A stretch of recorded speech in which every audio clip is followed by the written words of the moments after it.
There were some tight, intense matchups last weekend in CAF. All the highlights are coming right up. This is CAF TV. Hey folks, I'm Alex Bastiavansky, and we've got a ton to cover today. Highlights from 7 different games, plus an interview with ADP Academy Director Josh Bill, who is going to announce a fantastic guest coach coming from overseas. Intrigued? You'll have to stick around. That's coming up later on, because first, we've got Leica Supergroup highlights, and last Saturday saw one of the best games of the year so far. In the under-14 group, ADP has been lights out. So dominant that through 4 games, they'd yet to concede a single goal. But London Elite has been rock solid as well, and they were not intimidated by the ADP juggernaut. Game highlights now, brought to you by Leica Sports. Leica, your passion, our commitment. And this really was a battle of the giants. 2 great squads. Now, a reminder, ADP had not given up a single goal so far this season until this second minute of play. Philip Castellano, 1-0 London. The first goal ADP has allowed all season. It had to end at some point. They nearly make it 2, London does. In the 4th minute, Jalen Logie breaking in just wide of the far post, though. You knew ADP would start cranking it up, though. 13th minute, Matteo Lenardi to Elias Gorizes. You'd like to have that one back, I think. More London. Jalen Logie again. Paul Simonescu with the nice stop in goal there, though, for London. So ADP goes into the second half down for the first time all year, and they were relentless. 65th minute, Quinn Lenardi crosses for Nicolas Vasquez. Save, though. 75th minute. They tried the same thing again. This time, they hit pay dirt as Velasquez out front knocks it home this time. And big sigh of relief for ADP as they tie it up. And then just before time, they nearly steal the 3 points, but Velasquez slides the ball inches wide of the post. What a game. It finishes up as a 1-1 draw. This was the first time all year ADP has failed to grab a win. Giacomo Campo felt his team may have taken London just a bit too lightly. I think we played well, but we have to take our chances better, finish more consistently. I think we weren't ready. We weren't on our toes and ready for what they had. And then we have to make a comeback later on. Well, to the under-16s now. It's Mississauga United's first year in the Supergroup, but you wouldn't know it by the way they've played. Heading into action last weekend, United was one of just 2 teams in their division still undefeated on the season. Chantilly has been no slouch themselves, having tasted defeat just once. The stage was set for an epic encounter, and that's exactly what these 2 squads produced. Mississauga, 13 goals in just 4 games heading into this tilt, and they were firing on all cylinders on Sunday. Just 3 minutes in, Giordano Mancini, goal. 1-0, Mississauga up early. Chantilly hits right back, though. A 10th minute of play. Scramble in the box here. Abud Imani smacks it home, and they were all knotted up at 1 apiece. Hold on to your hats. The second half was intense. 51st minute, Mancini gets sprung down the wing, but this time fires it just wide of the goalpost. But then Israel Perrin appears to grab the arm of the United player right there. Penalty kick is called. Anthony Kuric on the spot. He strokes it home. Mississauga go up 2-1. This thing was far from over, though. 63rd minute, Israel Perrin to Ricardo Moniz, and this is a sweet little touch right there. How pumped was Chantilly, I ask you? All tied up at 2, but Mancini saved the best for last. 77th minute, he breaks Chantilly's heart. Stunning goal, and that wins it for Missy in dramatic fashion. What a game. Back and forth the whole way it was. Afterwards, the man of the match, Mr. Mancini, was happy with the way his squad persevered to get the 3 points. I thought we had an excellent game. The ball movement was really well done. I thought we could have taken a couple more shots, capitalize on our opportunities a bit more. And yeah, I think we did a hell of a job to come out with the win in the end. All right, back to the under-14s. ADP must have been a bit ticked off at their tie against London the day before, and they took it out on Toronto early and often. 18th minute, Elias Goritza slots it home, 1-0. In the second half, ADP really turned it on, already up 2-0 here. Ryan Sturdy What a strike that is. 3-0 for the boys in blue. 48th minute, the player all alone out front here, completely forgotten about, and ADP is rolling up 4-zip. Up 5-0 in the 60th minute. There's another beauty from well out to put them up by. These kids were dialing long distance on Sunday. Ryan Amrani launches one that finds the back of the net. Utter dominance. 7-0 your final. So with Epic having a bye week, ADP moves into a tie with them for first place in the under 14 group. Their big showdown looming large on August 20th.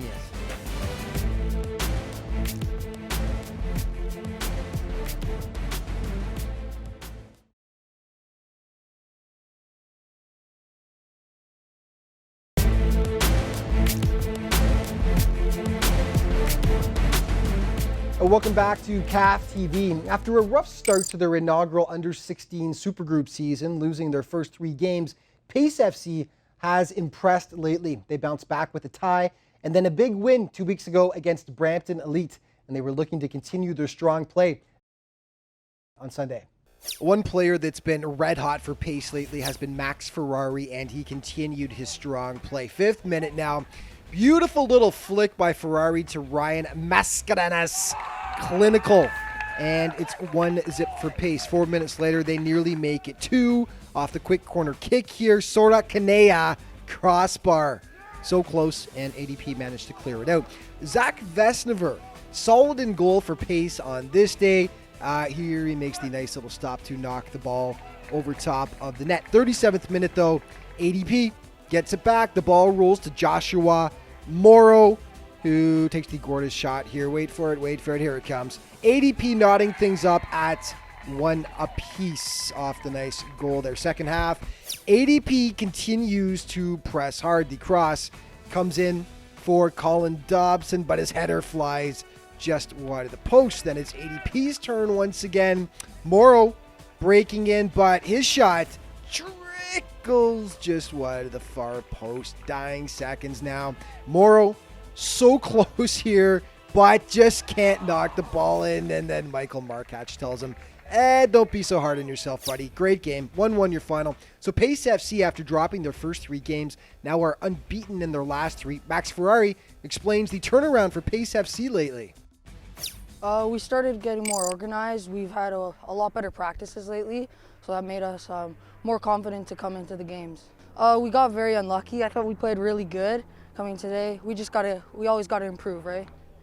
All right, back to the under-14s we go. Bree was coming off a 5-0 spanking at the hands of Epic the week before. They took on Chantilly, and they bounced back in a big way. 17th minute, Michael Adefora. Gorgeous shot. 1-zip Bree. 12 minutes later, Cass and Vithenage with a nice save for Bree. Nobody clears out Ian Norton, though. Goal.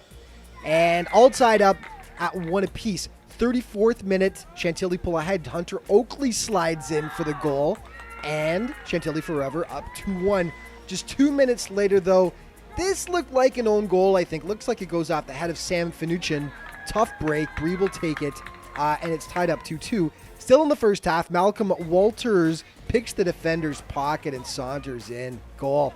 Bree back on top 3-2. Second half, the goals just keep on coming. Malik Lewis out front here with a nice touch. And Bree doubles their lead to 4-2. But with Chantilly done, no chance. Hunter Oakley, the immovable force, fights off the defender. Chantilly within a goal. Down 4-3. 62nd minute, though. Bree puts it out of reach. Daniel Maselli with a great run. Puts it home. And some breathing room for Bree, up 5-3. And they nearly get one more. Nice save by the keeper here, but check out the goal line stand by his defender to keep it a 2-goal game. Regardless, Bree holds on for the 5-3 win. A big bounce back game for them after the 5-0 loss the week before. Sean Diol with his thoughts on his team's performance on the day. We played pretty good. We could have done better. Our passing was getting better. We're starting to come and show that we're not as you think we are. And we're going to come back in the season, start showing people that we're better, and then play our game. Welcome back to CAF TV. Joined in the studio now by 2 members of ADP Academy. We've got director slash owner slash water boy model. Yeah, I said it. Model. Josh Built. And Ryan Umrani, one of the stars of the under-14 team. Guys, welcome to the studio. Thank you. You guys had a good weekend. I mean, every weekend's been good so far for the under-14s, but you guys had a good weekend. 2 games, big win yesterday as well. Tight game on Saturday against London Elite, your first tie. How do you think the guys played this weekend? I thought we played well. I thought we moved the ball quick. In the second game especially, we finished our chances. In the first game, we could have had more goals, but it didn't happen for us. Didn't quite, but you know what? It was good to get a good challenge, wasn't it? Yeah. In the super group. Epic coming up. Big game against Epic, the 2 undefeated teams. Epic and ADP coming up. I believe it's in August, isn't it? Yeah. We're going to have to check the date on that exactly. But you coach the under-16s, but you oversee the under-14s as well. You must be very impressed with what you've seen so far this year. Yeah, of course. I mean, the boys have had a great run in the league. Coach Sean and his staff's done a great job with the boys, and they're performing week in, week out. They're responding to the training that we're doing with them, and it's good that it's showing on the field, and they're implementing that into the game. What does Ryan bring every time he steps on the field? Obviously he's the captain of the U14, so he's a good leader. We watched him play. I'd like to say he's an English player. He's nice and sharp on his toes, and he's always looking to thread the balls. And even though for his height he's a small guy, his passion and his heart, he always puts himself about, and you can see that in his games that he's been playing. Captaining one of the top teams in the under-14 group, and the brother of, as I call him, the tiny assassin, Cheyenne Umrani, who's been having a great season as well. We're going to talk a lot more about ADP in the next segment. We've got to take a quick break first. More CAF TV coming up in just a minute.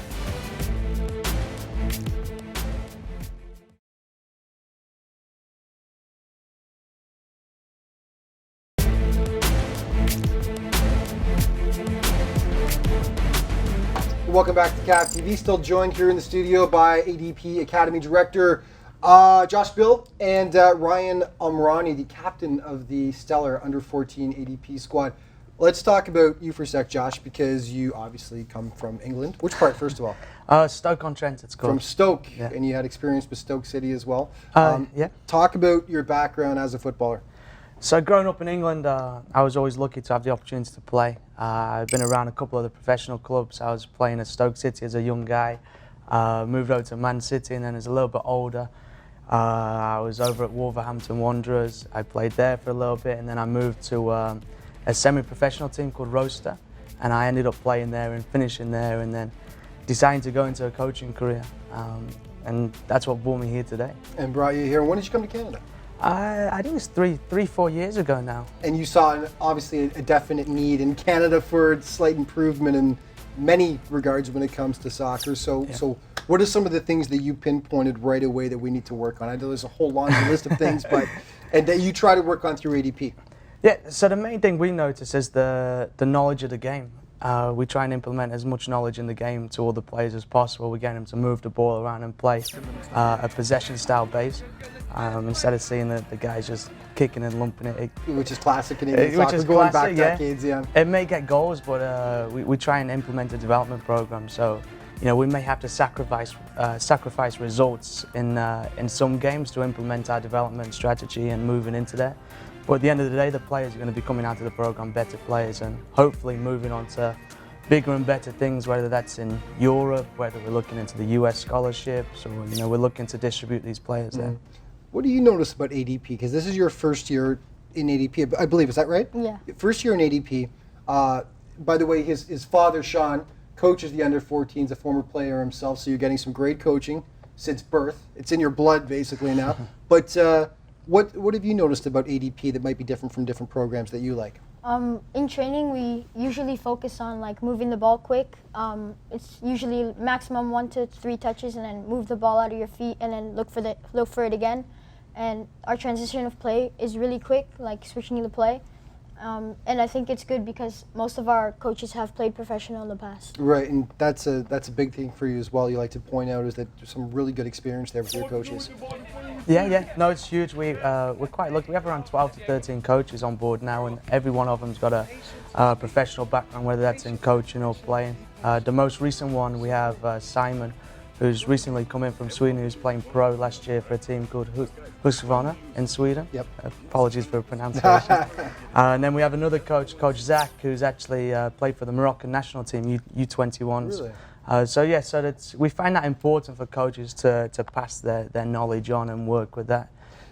Speaking of coaching, a huge event coming up in, I think we said about 3 weeks' time, with a name that fans of the Premier League will most likely recognize, and I'm not going to spoil the whole thing by talking about it right now. I'm going to let Josh take it away. What is the event and who's the player?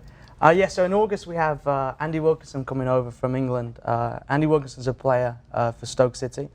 He played in the Premier League with them. He's been with them for 15 years. He was a left back. He's coming over to Canada to deliver a camp, a 2-week camp. He's doing a defending masterclass on the 8th to the 17th of August, and then he's doing a general talent ID camp on the 18th to the 26th. And the talent ID is going to be picking 5 players to go over to the UK to trial at professional clubs. Fantastic. And then one of those players will get an all expenses paid trip. So how do you know Andy then? Do you guys go back? Do you know him from England? Do you tell me the story behind this? Yeah, so just from England, obviously I was working at Stoke City, I was coaching at Stoke City, and he was always one of the top players there, local lad playing for his team. He was always the nicest guy, and gave you a lot of time, and he's just a good, knowledgeable guy to talk to about soccer, and off the field he's a good friend too. Mm-hmm. Is this exciting for you guys, knowing he's coming over? Have you guys been talking about this at all? Yeah, we've been talking about it after mostly every training session now. Right. Yeah, I think a lot of our players are excited to have the opportunity to be able to go to England for trial. And to be trained right here by a guy who's coming to your Yeah. doorstep first of all, and then hopefully going to England afterwards, right? So if people want to find out more, they can go to adpsoccer.com, right? Yeah. And just give us an idea, what are the dates for this anyway that this is happening? So the defending masterclass is the 8th of August all the way through to the 17th, and then the general ADP camp is the 18th to the 26th of August. 18 to 26. Yeah. This is just a fantastic opportunity for these kids to be schooled by a master of the game, so to speak, isn't it? Yeah, it's unique, especially for a Premier League player to pass his knowledge. I know when I was growing up, I never had the opportunity to be coached by an actual Premier League player and a fresh current Premier League player. So. Right. We got 30 seconds. I was just going to say, have you noticed any difference since you've come with your players and stuff, the growth that you've noticed in some of your players in the academy? Yeah, for sure. I mean, we've had a lot of players coming in that we may have, they come in as a house league player, and now you're looking at the supergroup teams that we're having and the normal age group teams that we're having a lot of success on the field, possession based, and the boys are implementing what the coaches are delivering to them. We see it in the highlights every week. You guys are doing great. adpsoccer.com if people want to find out more. Guys, thanks so much for being here.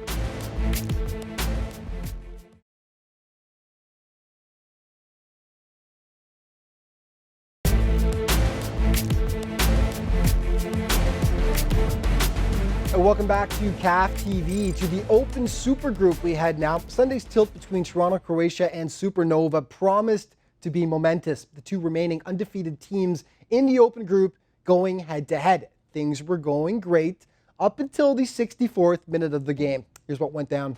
Supernova has been incredibly strong all season, and they had the majority of chances in this game. Early on, Nova breaking in, but the Croatian keeper comes off the line to challenge and make the nice stop right there. Soon after, controversy.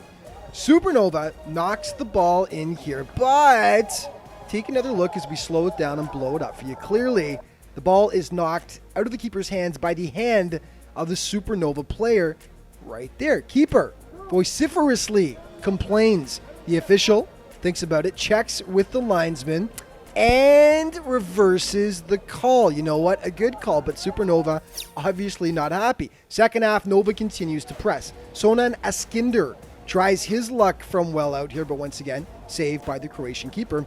Here's where the drama started. 64th minute, one of the Nova players gets a second yellow, so he was dismissed. Obviously did not like the call. He refused to leave the playing field after several requests. This apparently went on for quite some time, delaying the game. Now, finally, the referee said, go fly a kite, and called the game, awarding the 3 points to Toronto, Croatia. Bizarre circumstances. League officials are still reviewing the game to go over what happened and figure out what sort of discipline, if any, will be doled out. Okay, Toronto Atomic was the last remaining team in the open group without a single point, but they were looking to remedy that against Epic. Early on, looking good. Fantastic shot from in tight. Atomic up 1-0. 16 minutes in, the ref decided purple versus purple was a bit too difficult to distinguish, hence the uniform change. Epic hits right back afterwards. Brian Austin ties it up. It's 1-1. They nearly make it 2, but Valentin Podolski, look at this save. One of the saves of the year. Absolutely gorgeous. Larceny. On the heels of that, Fabio Penaranda picks the pocket of the Epic defender. Ouch. Atomic goes up by a 2-1 count. Shortly after that, Eor Melnick does the exact same thing. Sloppy defending by Epic, and Toronto goes up by 2 scores, but Epic makes a game of it in the second half. First, it's Achu Francis goal, and Epic cuts the lead to 3-2. Then it's Justin Paulo taking the feed here, and he slots it home, and suddenly we're all knotted up at 3 apiece. However, Melnick gets dropped inside the Epic box. Tough to argue that one. That draws a red card. Atomic goes to the spot they take and make, and hallelujah, they pick up their first points of the open group season, and they go big. 4-3 final. 3 points for Toronto. Justice after losing so many close games. Coach Dennis Rilski with his thoughts after the game. In the middle of first half, we figured out how to play with this team, and we scored 3 times. We found the key for this team. Before this game, we had 0, so we was excited. Yeah, congrats to Atomic for picking up their first points. Okay, let's take a look at the league table, starting with the under-14s.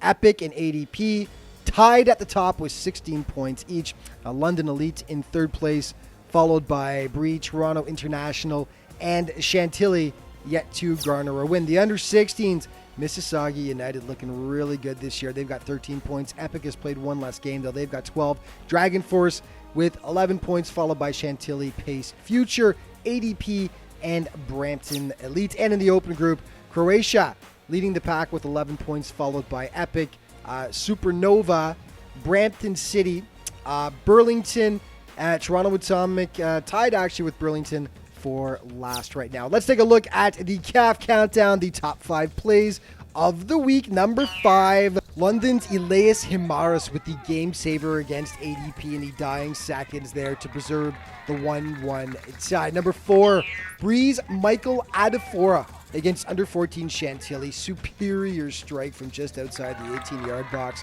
Part of a 5-3 Bree win on Saturday. Number 3, Pace FC's Max Ferrari with the perfect little touch pass right there to Ryan Mascalena. Thing of beauty.